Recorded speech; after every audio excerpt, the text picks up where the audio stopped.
Timing chains on Jaguar, Land Rover, Range Rover 3 litre and 5 litre petrol engines. If you've got some questions, this video may just be for you.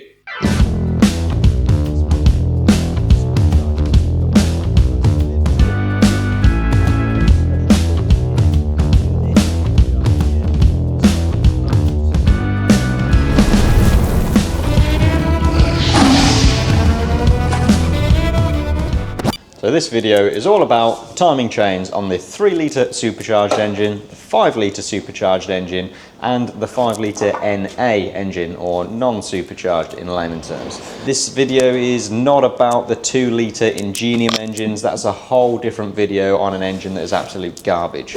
So we've had quite a lot of inquiries about timing chains on these cars. So this video is for you guys. Steve and I, wherever he is, that's not Steve. Hello. There's Steve. We're going to talk you through, in fact we're going to flood you full of information on timing chains on these cars. Hope you find the video informative. I'm Dud, Raptor Customs. So let's talk about vehicles affected, what's involved, the symptoms, the cost, the time frame and more. All within this video. Keep watching.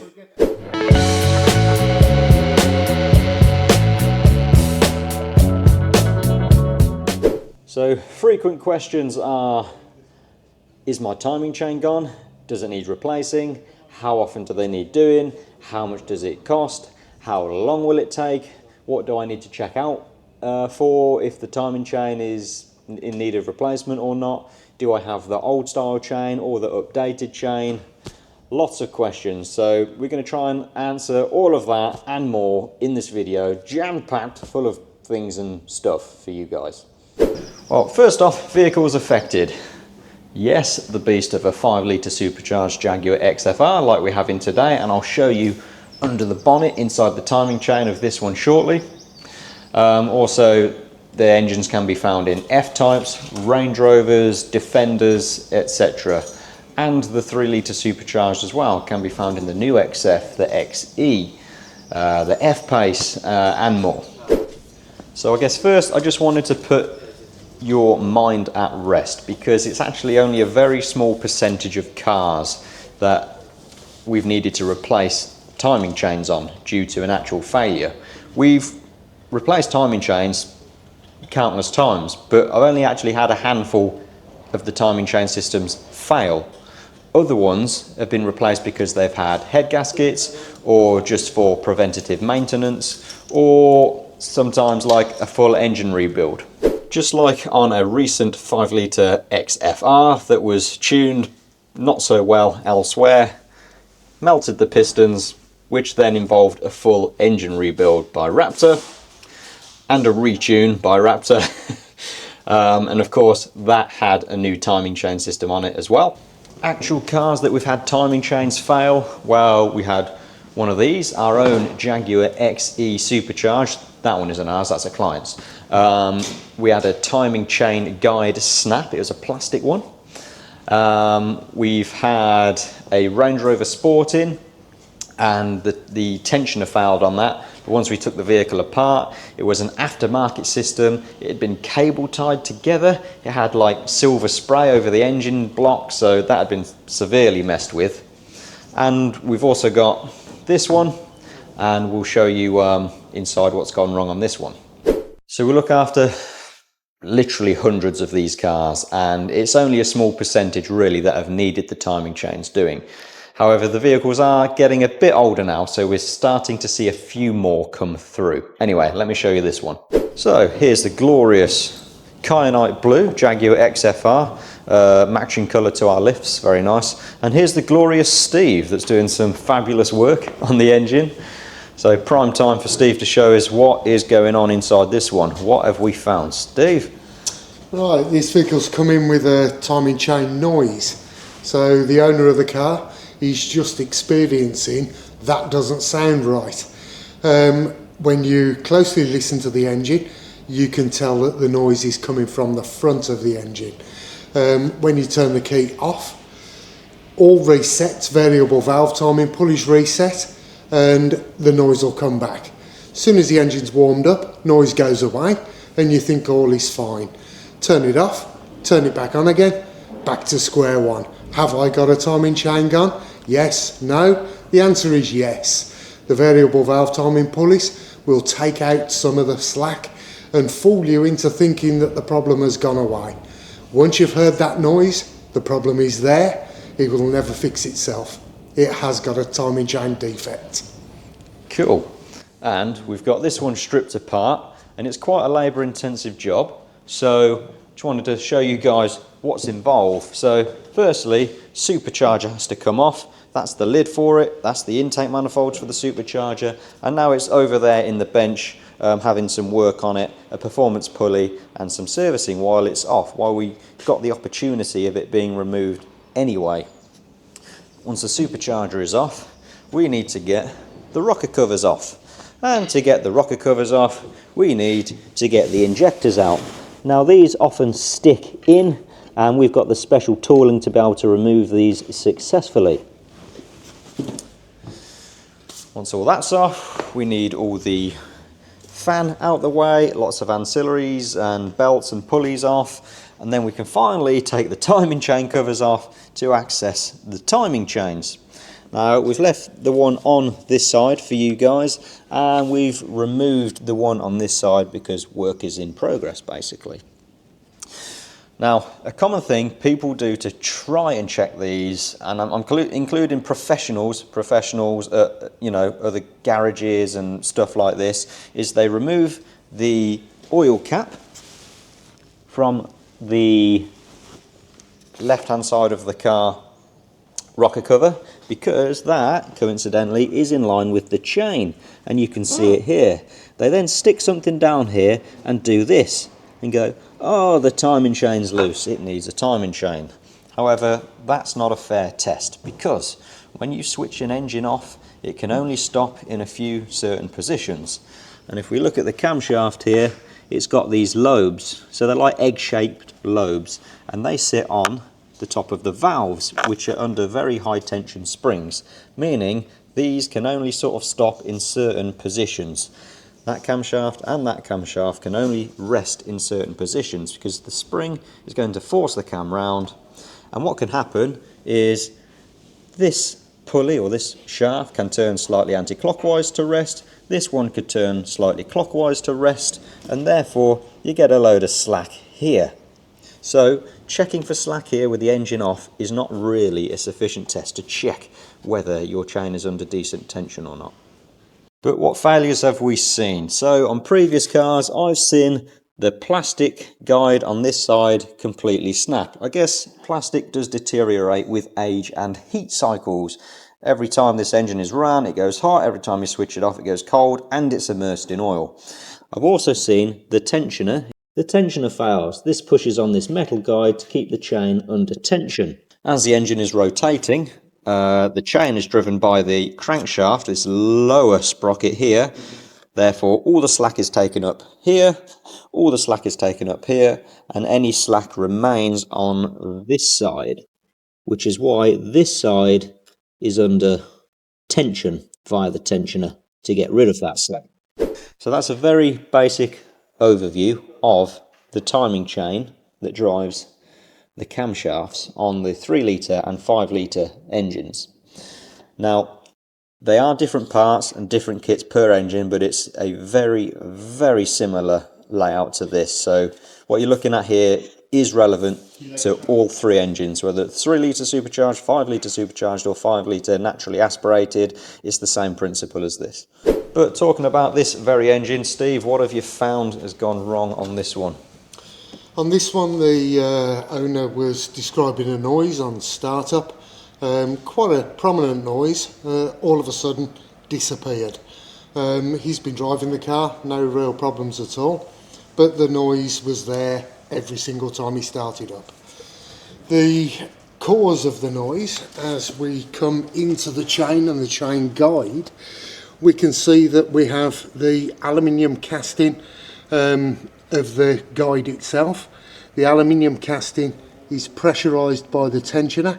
Tensioner is oil fed off the oil pressure of the engine, so is constantly pushing that way, pushing the guide tight onto the chain and removing any slack. On the back face of the guide there is a plastic slipper, and this plastic slipper is there for friction. Oil fed again, splashed in oil as the oil feeds, and an oil spray jet. So this is flooded with oil when the engine is running, and the chain will slip along the plastic slipper. What has happened with this vehicle is the plastic slipper has slid off the end of the guide rail. As it's slid down, it's come down until it's rested on the engine block, and that's what's caused, you can see there, it's fully detached and I can move it up and down. Hasn't caused failure of the chain and engine, but it is the position of the noise defect. Yeah. And if this wasn't caught at this stage, what do you think would happen if this was left to get much worse than it was? The plastic guide would snap, and then you've got loads of bits and pieces of plastic all rattling around your chain. If it gets in the wrong place, in between the gears, cogs, teeth, it can slip the chain off.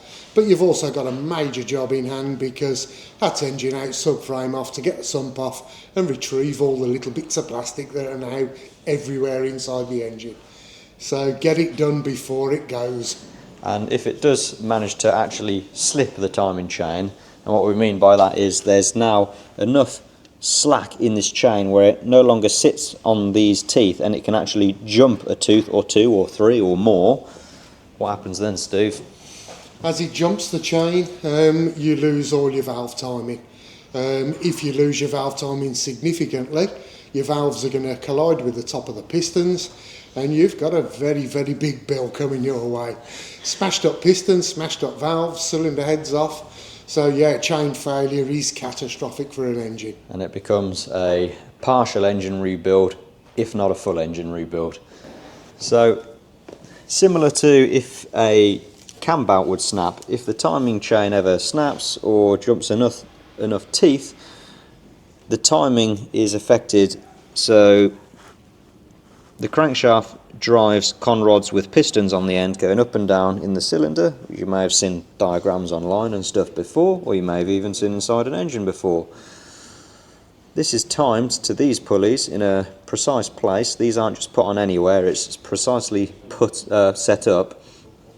And then this shaft, as it rotates, pushes the valves open and close to let the fuel and air and then exhaust fumes in and out of your engine.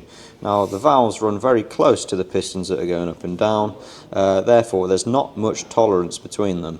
If it becomes out of time, the pistons literally hit the valves and the metal inside the engine all gets bent, so you'll end up replacing a lot of parts if that happens.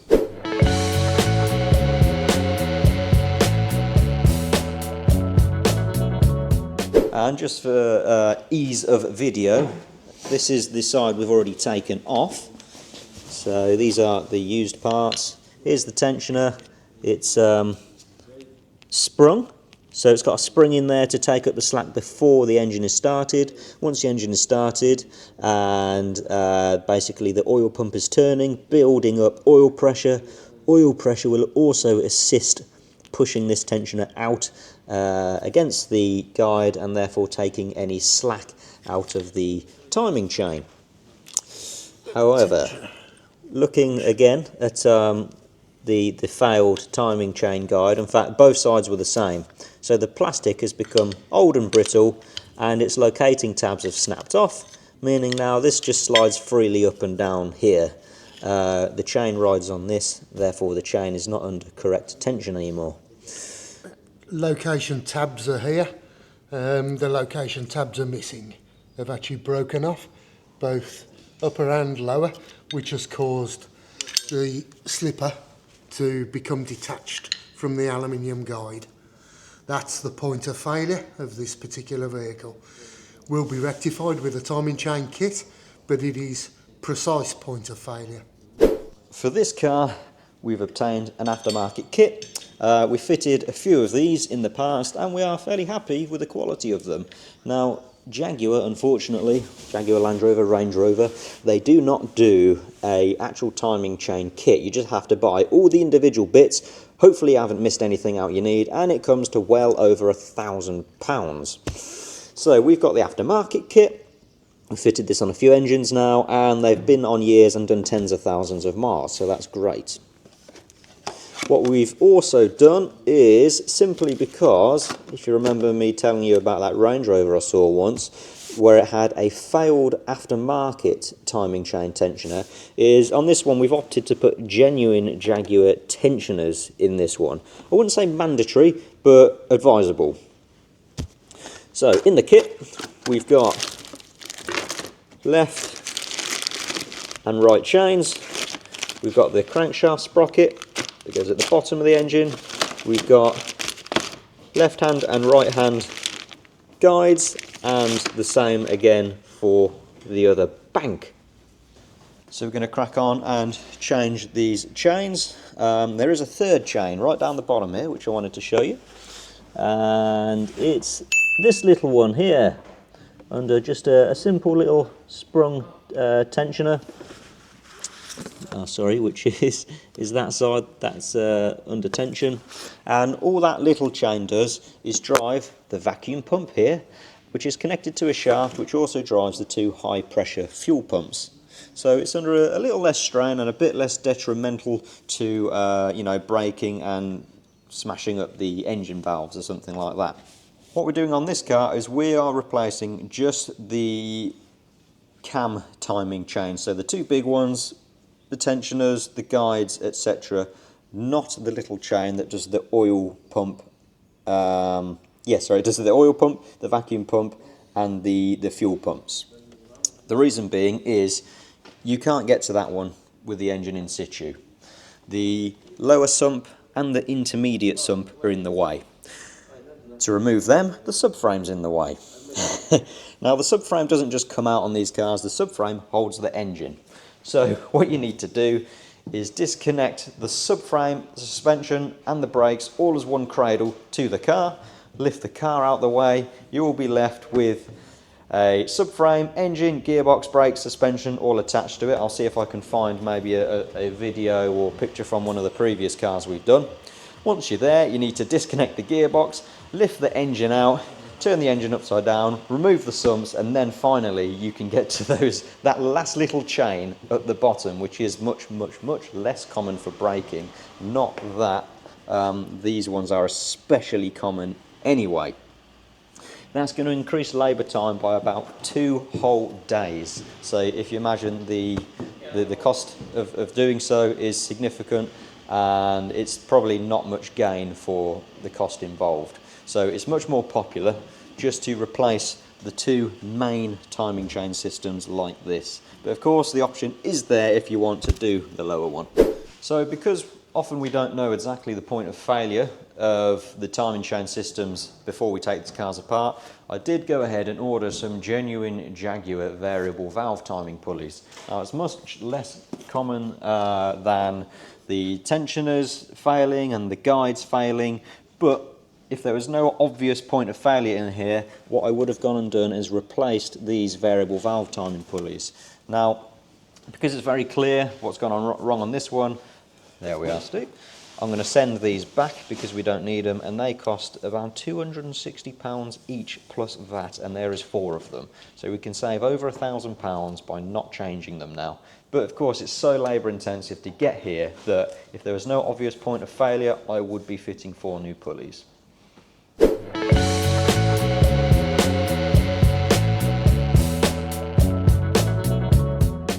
So, some people may or may not know about the updated timing chain. So I just wanted to show you which is the updated one and which is the kind of old style one. Now the old style one was only fitted for a year or so on very early cars.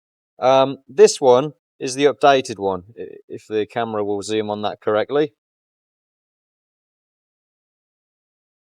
As you can see, there's only 2 or 3 links between them. And you may think that the other chain is actually stronger because there's a lot more links, but it's not. I'll find you another chain out of one of the older engines now and show you the difference. So as you can see, The first one I showed you is actually the updated chain, and the one with many more links across it is actually the older style chain, just fitted to a few very early models of 5-litre supercharged engine.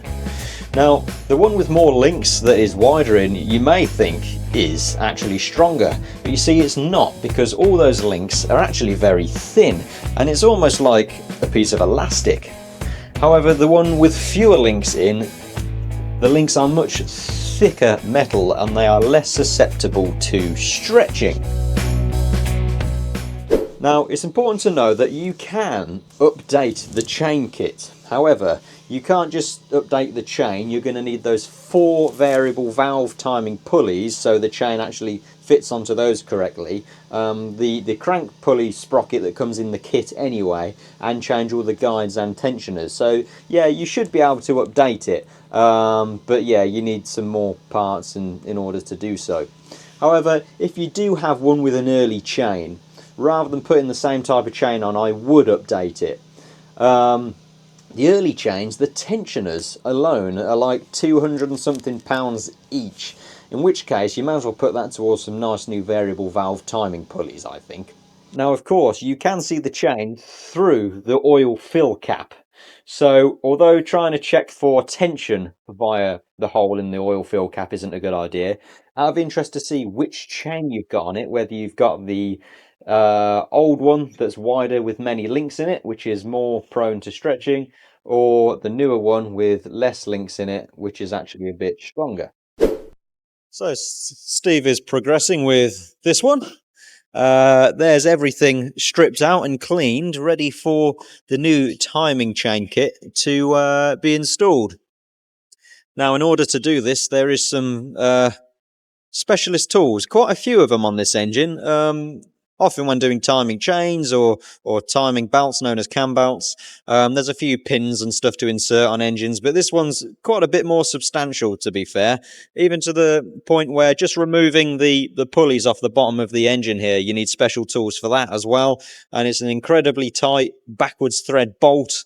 Let me show you some of the tools now so you've got an idea of what's involved.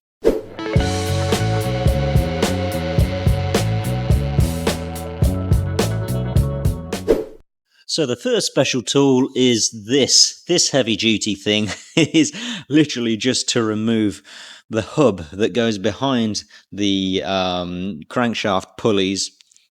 So once you remove the pulleys, you've got the hub. There we are. Steve's got it. That's the hub. And that is a very, very tight fit.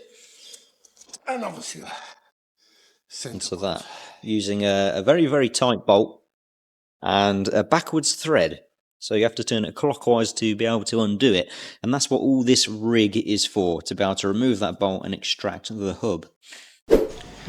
How long does the job take? Well, the timing chains, the 2 large ones that we're changing there, we charge 2 days to be able to replace those. Now, while you're there, you can carry out some other activities. You can perhaps change the water pump and install the updated coolant pipes. You can give the supercharger an overhaul. You can replace the injectors. The spark plugs are nice and easy to get to at this stage. Otherwise, on a normal day, it would be a 3-hour part of your service.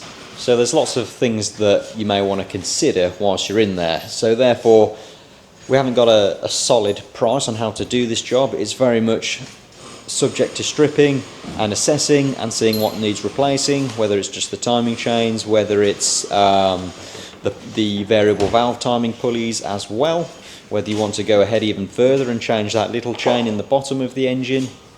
I would say engine oil and filter is mandatory with this task. But again, do you want to go ahead and do some other work like overhaul the supercharger, change the injectors, change the spark plugs and other things whilst we're in there? So there's lots of options that do affect the time and the cost involved. And this is the next tool involved. So this one actually allows us to time up the engine. There's a few different variants depending on whether you've got a Bosch or a Denso engine management system. And these time up the crankshaft. This is a special tool to be able to hold and turn the pulleys. These are special tools that hold the camshafts in the correct place. These are special tools to be able to turn the camshafts. This is a special tool to time the little shaft that times the fuel pumps. So there's a lot of stuff going on in there to install. We'll pop it on the engine shortly, and I'll show you those tools fitted. Now, to carry out the most basic kind of job of changing the timing chains, we charge 2 days labour to do, even if that takes our technicians 3 days. You see, our technicians work to a 75% efficiency.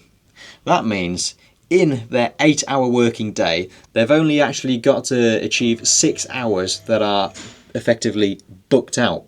The other 2 hours is a buffer. So we at Raptor contribute 2 hours per technician every day, effectively unpaid, and that is for quality. So it gives the guys time to achieve decent quality check it, and carry out the kind of standard of workmanship that you're happy with and that we're happy with, and that's what you get at Raptor.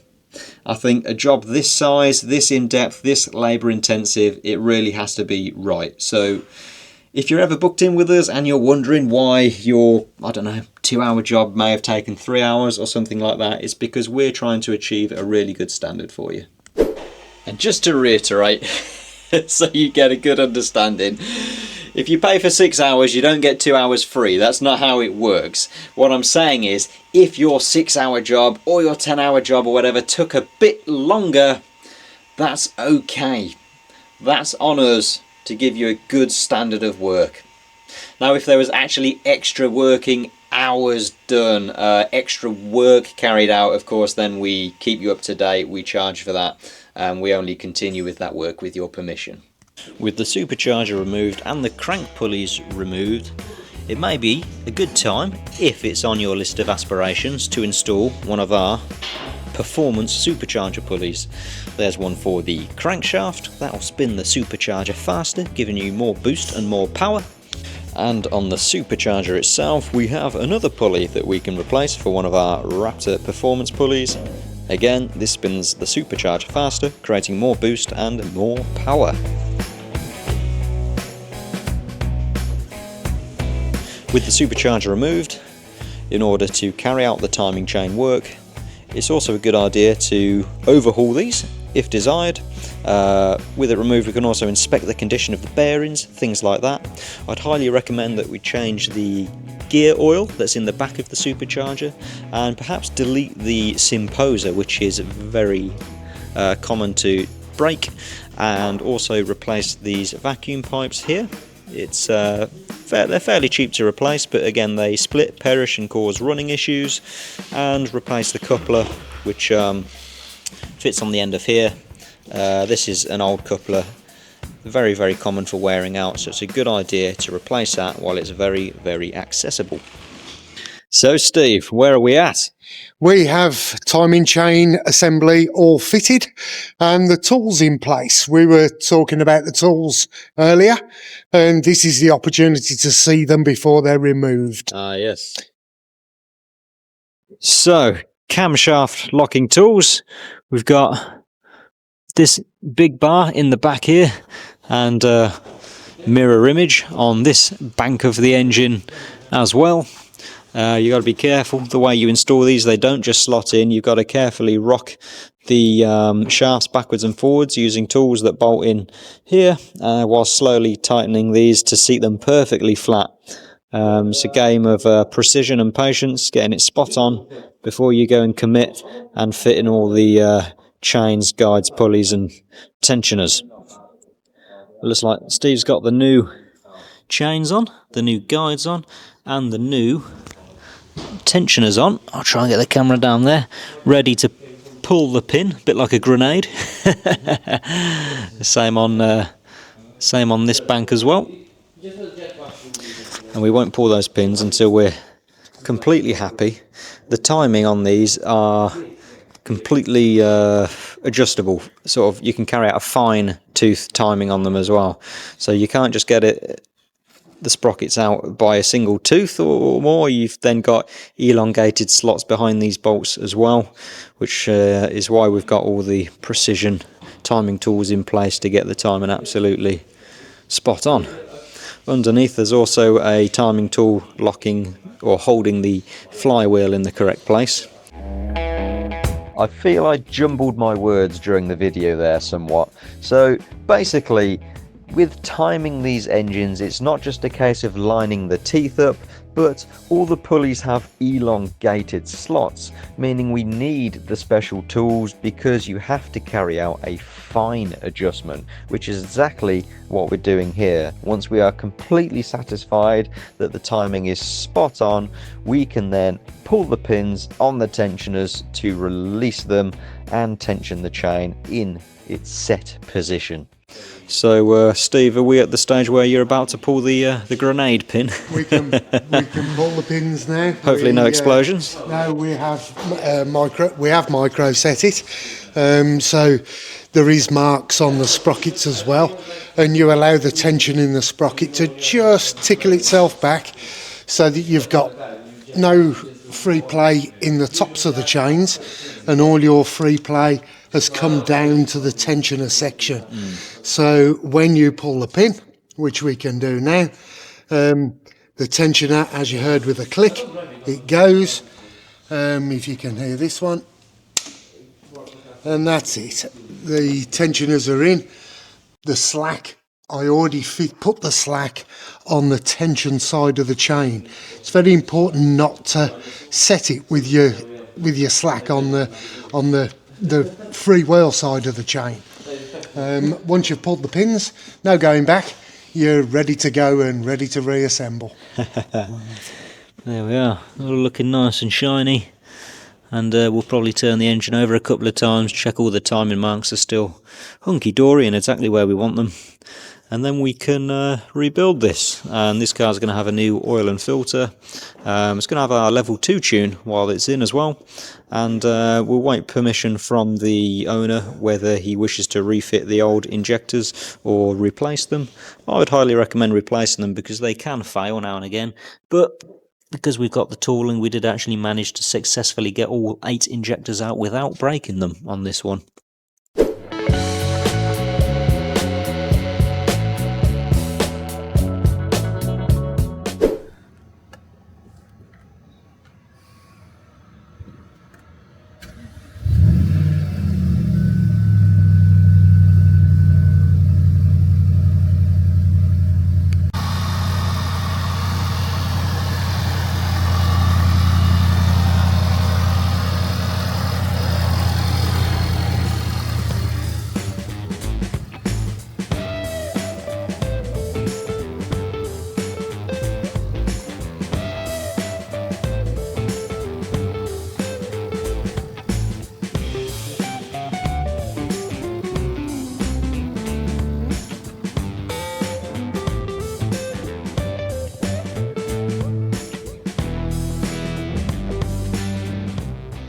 If you'd like to check out some of our other tuning projects, please do click subscribe on our YouTube channel, Raptor Customs, and there's over 100 videos on there. Lots of tuning projects within. Hope you go and watch and enjoy. And I'll see you next Wednesday around midday for our next video at Raptor Customs. Thanks for watching, Raptor.